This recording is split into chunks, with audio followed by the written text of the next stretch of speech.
చాలా కాలం నుంచి మీరు కూర్చున్నప్పుడు ఇబ్బందిగా ఉంటుంది, పైల్స్ ప్రాబ్లం ఉన్నది, మోషన్ వెళ్ళినప్పుడు బ్లడ్ వస్తున్నది, ఫుడ్ ఏది కూడా తీసుకున్నా కూడా పైల్స్ కంట్రోల్ అవ్వట్లేదు, ఎండాకాలంలో పైల్స్ అనేది బాగా ఎక్కువగా అవుతుంది, భరించలేని పెయిన్, భరించలేని మంట వస్తున్నది.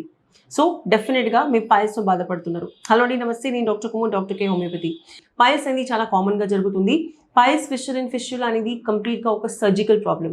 కాకపోతే మన పైల్స్ ఫిషర్ అండ్ ఫిష్యులా నార్మల్గా ఎండాకాలంలో ఎక్కువగా వస్తున్నది, పేషెంట్స్ కూడా కంప్లైంట్ చేస్తూ ఉంటారు. సో మన హోమియోపతి ద్వారా ఇది ఎంతవరకు క్యూరబుల్? పైల్స్ ఫిషర్ అండ్ ఫిష్యులా అనేది అడ్వాన్స్ స్టేజెస్లో లాంగ్ టర్మ్ మీరు ఎక్కువ రోజులు ట్రీట్మెంట్ తీసుకున్న తర్వాత హోమియోపతిలో డెఫినెట్గా రివర్స్ అవుతుంది. ఇంటర్నల్ పైల్స్ అయినా సరే, ఎక్స్టర్నల్ పైల్స్ అయినా సరే, సర్జరీ లేకుండా స్టార్టింగ్ కేసెస్లో, స్టార్టింగ్ అంటే ఇనీషియల్ స్టేజెస్లో డాక్టర్ కేర్ హోమియోపతిలో only with medicines and diet and exercise నార్మల్గా పైల్స్ అనేది రివర్స్ అవుతుంది. మేము చూసిన కేసెస్లో క్లినికల్లీ సర్జరీ అయిన తర్వాత కూడా పైల్స్ కానీ ఫిషర్ అండ్ ఫిష్యులా కామన్గా అది రిపీట్ అవుతూ ఉంటుంది.